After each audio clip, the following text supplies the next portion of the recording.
अंग्रेजों ने भारत पर करीब 200 वर्षों तक राज किया था। इस दौरान अंग्रेजों ने भारत की संपदा को खूब लूटा और बहुत सी कीमती चीजें वो अपने साथ इंग्लैंड ले गए थे, जिनमें बेशकीमती कोहिनूर हीरा भी शामिल है। लेकिन अब जमाना बदल चुका है, लेकिन अंग्रेजों की सोच अब भी लूटपाट वाली ही है।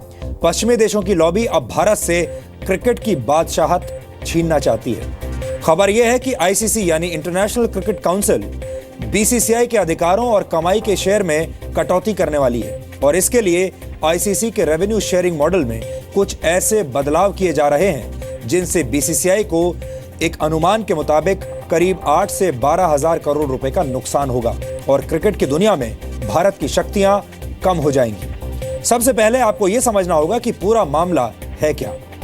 इसी महीने यानी फरवरी की शुरुआत में दुबई में आईसीसी की एक बैठक हुई जिसमें क्रिकेट खेलने वाले देशों के रेवेन्यू मॉडल में बदलाव करने की तैयारी की गई। आगे बढ़ने से पहले आपको यह बता दें कि आईसीसी का रेवेन्यू शेयरिंग का मॉडल एक साथ कई वर्षों के लिए घोषित कर दिया जाता है। 2014 में नए रेवेन्यू मॉडल की घोषणा की गई थी जो 2015 से 2023 तक लागू होना था। इसके हिसाब से अगर आईसीसी को 2.5 बिलियन अमेरिकी डॉलर्स यानी 16,800 करोड़ रुपए का रेवेन्यू मिलता है तो बीसीसीआई को इसमें से सबसे ज्यादा 20.3% का हिस्सा मिलना था, जबकि इंग्लैंड क्रिकेट बोर्ड को 4.4% और ऑस्ट्रेलिया को 2.7% का हिस्सा मिलेगा। इस लिस्ट में दक्षिण Africa, West Indies, Pakistan, New Zealand, Sri Lanka, Bangladesh और जिम्बाब्वे जैसे देश भी हैं, लेकिन उनका हिस्सा बहुत कम है। आज हमारे पास वो सारे कागजात मौजूद हैं और मैं आपको बताना चाहता हूं ये रेवेन्यू मॉडल है जो मेरे हाथ में इस वक्त है। इसमें अगर आप देखेंगे तो भारत का 20.3%, इंग्लैंड का 4.4%, ऑस्ट्रेलिया का 2.7%। अगर आप पाकिस्तान का जानना चाहते हैं तो पाकिस्तान को आईसीसी के कुल रेवेन्यू में से 1.3% मिलेगा।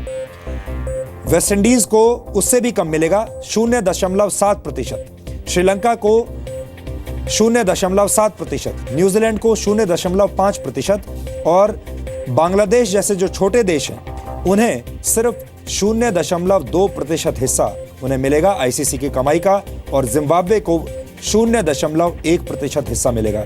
यानी भारत को सबसे ज्यादा 20.3% हिस्सा मिल रहा है। बाकी के जो देश हैं जैसे इंग्लैंड और ऑस्ट्रेलिया उनको काफी कम हिस्सा मिल रहा है, 4.4 और 2.7%। लेकिन बाकी के जो देश हैं उन्हें तो और भी कम मिल रहा है। लेकिन इसकी वजह यह है कि जो रेवेन्यू आता है उसमें से 80% भागीदारी भी भारत की होती है। आपने देखा कि आईसीसी के रेवेन्यू में अभी भारत या बीसीसीआई की हिस्सेदारी करीब 20.3% है, लेकिन अब इसे और कम करने की तैयारी की जा रही है। वर्ष 2014 में आईसीसी ने जो फाइनेंशियल मॉडल दिया था उसके हिसाब से 2015 से 2023 के बीच 8 वर्षों में बीसीसीआई को करीब 569 मिलियन अमेरिकी डॉलर्स यानी करीब 3,800 करोड़ रुपए मिलने थे। लेकिन अब आईसीसी के नए मॉडल के हिसाब से बीसीसीआई को 289 मिलियन अमेरिकी डॉलर्स यानी करीब 1,938 करोड़ रुपए का नुकसान हो सकता है। हालांकि यह सिर्फ एक शुरुआती अंदाजा है, नुकसान इससे कहीं ज्यादा भी हो सकता है। आप ये भी सोच रहे होंगे कि आईसीसी के रेवेन्यू में भारत या बीसीसीआई का हिस्सा इतना ज्यादा क्यों रखा गया है और बाकी देशों का हिस्सा इतना कम क्यों है। तो इसकी वजह यह है कि भारत में क्रिकेट एक धर्म है और यहां क्रिकेट के खिलाड़ियों को भगवान की तरह पूजा जाता है। भारत के 132 करोड़ लोगों के डीएनए में क्रिकेट बसा हुआ है। क्रिकेट का सबसे बड़ा बाजार भारत है। यहां लोग अपने सारे काम छोड़कर क्रिकेट देखते हैं और इससे सिर्फ भारतीय क्रिकेट का ही नहीं बल्कि पूरी दुनिया के क्रिकेट का फायदा होता है। यानी भारतीय टीम की तो इसमें हिस्सेदारी है ही, आप लोगों की भी इसमें बहुत बड़ी हिस्सेदारी है क्योंकि भारतीय टीम के जो सुपरस्टार्स हैं और भारत की क्रिकेट टीम को इतनी बड़ी शक्ति बनाने वाले लोग भी आप हैं और भारत जो सबसे बड़ा क्रिकेट का बाजार बना है उसकी वजह भी आप सब लोग हैं, यानी भारत के लोग जो इतनी शिद्दत से हर क्रिकेट मैच को देखते हैं। अभी आईसीसी की जो भी कमाई होती है उसमें से 80% से ज्यादा कमाई भारतीय दर्शकों और भारतीय टीम द्वारा खेले जाने वाले मैचेस के मीडिया राइट्स की वजह से होती है। आईसीसी के जिस टूर्नामेंट में भारतीय क्रिकेट टीम खेलती है उसकी लोकप्रियता सबसे ज्यादा हो जाती है और उस टूर्नामेंट के ब्रॉडकास्टिंग राइट्स सबसे महंगे बिकते हैं। यानी ये सब कुछ भारतीय क्रिकेट टीम और आप लोगों की वजह से है। आप लोगों में क्रिकेट को लेकर जो जुनून है उसने भारतीय क्रिकेट और भारत के खिलाड़ियों को इतना बड़ा बना दिया है और भारत को भी क्रिकेट का सबसे बड़ा बाजार बना दिया है। और शायद यही वजह है कि आज हम इस मुद्दे को उठा रहे हैं, बीसीसीआई की वजह से नहीं बल्कि आप सब की वजह से, क्योंकि आप सब क्रिकेट को प्यार करते हैं। दुनिया भर में होने वाले आईसीसी के तमाम इवेंट्स के लिए सबसे ज्यादा स्पॉन्सरशिप भारत की कंपनियां दे रही हैं। भारतीय क्रिकेट बोर्ड की यही कमाई अब इंग्लैंड, ऑस्ट्रेलिया और पाकिस्तान जैसे देशों को चुभ रही है। इस महीने की शुरुआत में दुबई में हुई आईसीसी की बोर्ड मीटिंग में एक अहम फैसला लिया गया और एक नए फाइनेंशियल मॉडल को लागू करने की बात कही गई। इस प्रपोज्ड रेवेन्यू मॉडल में भारत का रेवेन्यू शेयर 20.3% से घटाकर 16.6% कर दिया गया, जबकि इंग्लैंड का शेयर 4.4% से बढ़ाकर 8% कर दिया गया। इसी तरह से ऑस्ट्रेलिया, दक्षिण Africa, Pakistan, West Indies, New Zealand और श्रीलंका का शेयर बढ़ाकर 7.4% कर दिया गया। और तर्क ये दिया गया कि ये तमाम देशों के जो क्रिकेट बोर्ड्स हैं वो नुकसान में चल रहे हैं, उनके पास पैसा नहीं है और वो अपने देशों में क्रिकेट का विकास ठीक से नहीं कर पा रहे हैं। हम आपको ये बता चुके हैं कि आईसीसी अपनी 80% से ज्यादा कमाई भारत से करती है, भारतीय टीम के जरिए करती है, भारतीय दर्शकों के जरिए करती है और भारत के बाजारों से करती है। इसलिए नैतिकता के आधार पर कमाई का ज्यादा हिस्सा भारत को ही मिलना चाहिए। लेकिन आईसीसी के प्रस्ताव के मुताबिक भारतीय बाजार से कमाए गए पैसों को बाकी के दूसरे देशों में बांटा जाएगा और इनमें भारत का दुश्मन देश पाकिस्तान भी शामिल है। हम बीसीसीआई के कामकाज के प्रशंसक कभी भी नहीं रहे और ना ही हम बीसीसीआई के फैन हैं। हमने समय समय पर बीसीसीआई के अंदर होने वाली धांधलियां और घोटालों के खिलाफ आपको खबरें दिखाई हैं और उन खबरों को सही अंजाम तक भी पहुंचाया है। हमने स्वच्छ क्रिकेट अभियान भी आपके लिए चलाया था ताकि भारतीय क्रिकेट के अंदर फैली गंदगी को साफ किया जा सके। लेकिन इसका मतलब ये नहीं है कि हम आईसीसी द्वारा भारत को पहुंचाए जा रहे नुकसान को आज नजरअंदाज कर देंगे और इसीलिए यह मुद्दा आज आपके सामने उठा रहे हैं। अब से करीब 2 हफ्ते पहले दुबई में हुई आईसीसी की बैठक में लिए गए फैसलों पर अप्रैल 2017 में अंतिम फैसला लिया जाएगा और उस वक्त वोटिंग से फैसला होगा। यहां गौर करने वाली बात यह भी है कि इस समय आईसीसी का चेयरमैन एक भारतीय मूल का व्यक्ति है, एक भारत का ही व्यक्ति है और इस व्यक्ति का नाम है शशांक मनोहर। बीसीसीआई को डाउन करने के लिए आईसीसी ने सिर्फ रेवेन्यू शेयरिंग मॉडल में ही बदलाव नहीं किया बल्कि इस बात का भी पूरा इंतजाम कर दिया है कि इन प्रस्तावों को पास करने के लिए अगर वोटिंग करने की नौबत आए, यानी अगर वोटिंग हो तो उसमें भी बीसीसीआई हार जाए।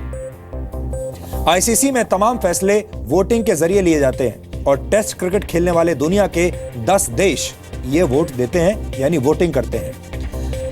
नए रूल्स के मुताबिक, नए प्रावधानों के मुताबिक आईसीसी ने एक इंडिपेंडेंट डायरेक्टर को नियुक्त करने का फैसला किया है जिसके पास वोटिंग का अधिकार भी होगा और ये इंडिपेंडेंट डायरेक्टर एक महिला होगी और मौजूदा परिस्थितियों के हिसाब से यह माना जा रहा है कि वो महिला भारतीय नहीं होगी।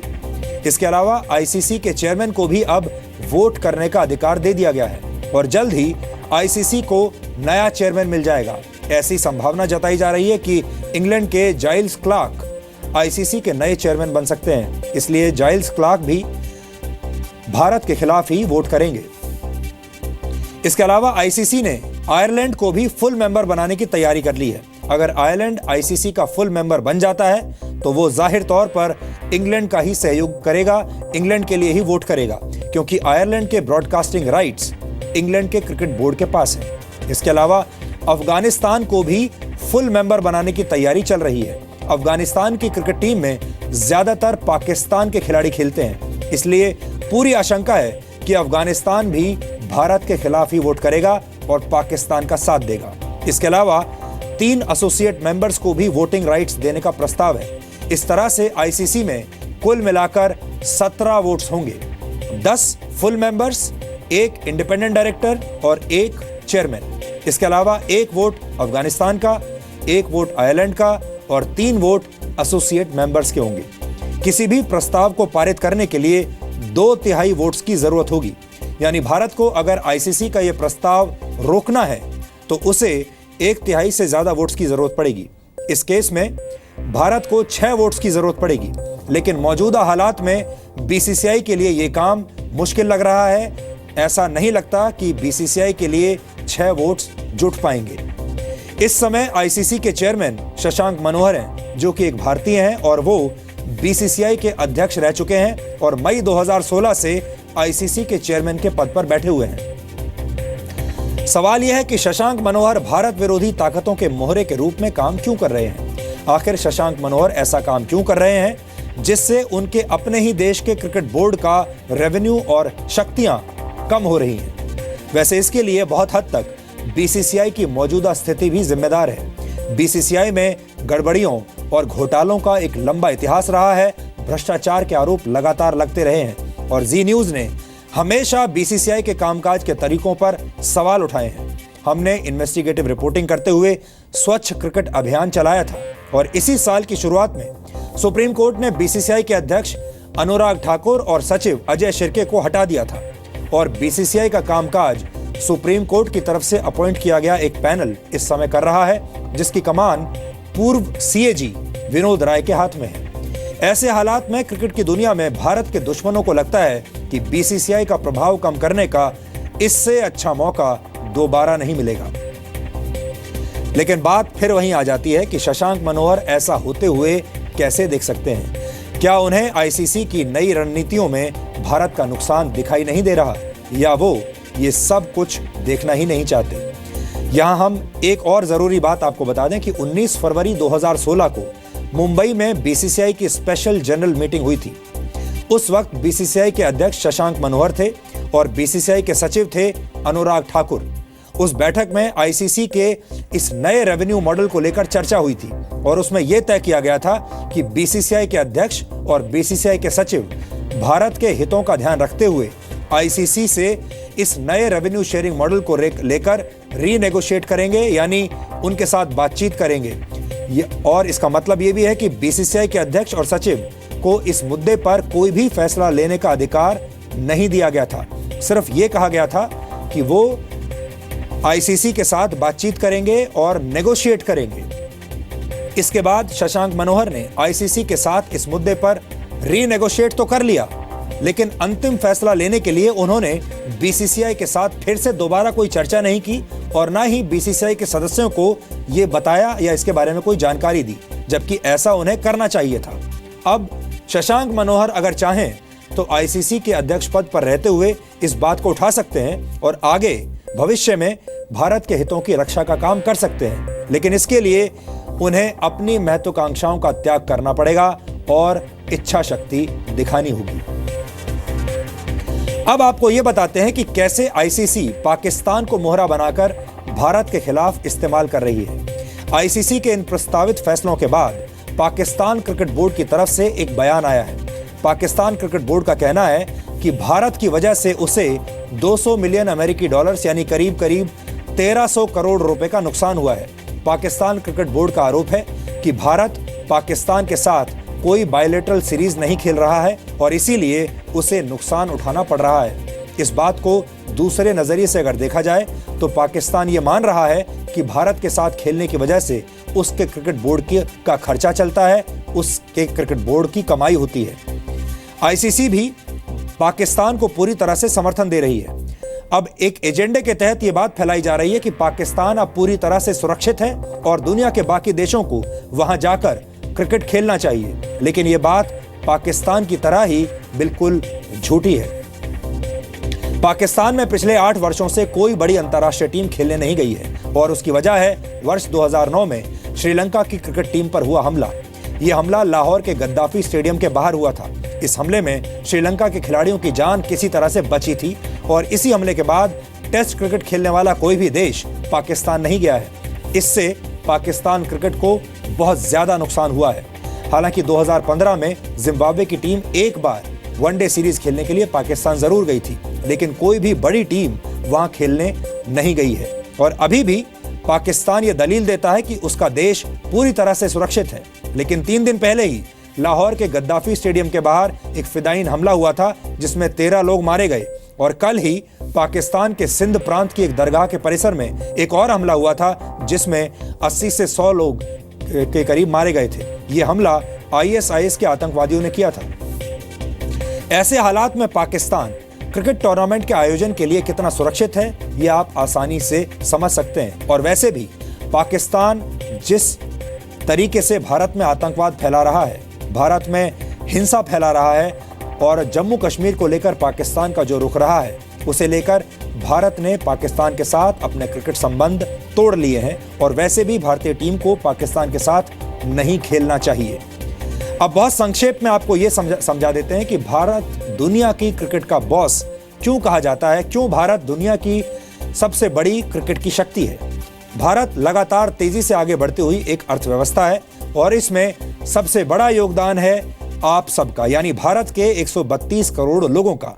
इतनी बड़ी जनसंख्या की वजह से ही भारत क्रिकेट के लिए सबसे बड़ा बाजार है। जबकि अगर हम दुनिया के बाकी 9 टेस्ट क्रिकेट खेलने वाले देशों की बात करें तो इन देशों की पूरी जनसंख्या को अगर मिला दिया जाए तो भी वो भारत की आधी जनसंख्या के बराबर भी नहीं है। ऑस्ट्रेलिया, इंग्लैंड, दक्षिण Africa, New Zealand, Pakistan, Bangladesh, West Indies, Zimbabwe और श्रीलंका की जनसंख्या, सबकी जनसंख्या मिलाकर कुल मिलाकर 55 करोड़ है, जबकि भारत की जनसंख्या अकेले ही 132 करोड़ है। और इसी वजह से भारत क्रिकेट की दुनिया का बॉस है। ज्यादा जनसंख्या होने की वजह से भारत के पास ज्यादा बड़ा बाजार है। क्रिकेट को यहाँ धर्म की तरह देखा जाता है और एक तरीके से पूजा जाता है। और हमारे देश में खिलाड़ी किसी भगवान से कम नहीं होते, वो सुपरस्टार की तरह देखे जाते हैं। और इसीलिए वर्ल्ड क्रिकेट में भारत की बादशाहत खत्म नहीं हो सकती, अगर ये सारे देश मिलकर चाहें तो भी नहीं। अब सवाल ये है कि भारतीय क्रिकेट कंट्रोल बोर्ड को क्या करना चाहिए। हम आपको ये बता चुके हैं कि भारत क्रिकेट की दुनिया का बेताज बादशाह है और ICC भी भारत की वजह से खूब पैसा कमा रही है। ऐसे में हमें लगता है कि अगर भारत किसी भी ICC इवेंट से बाहर हो जाता है तो इससे ICC के रेवेन्यू को बहुत बड़ा नुकसान होगा।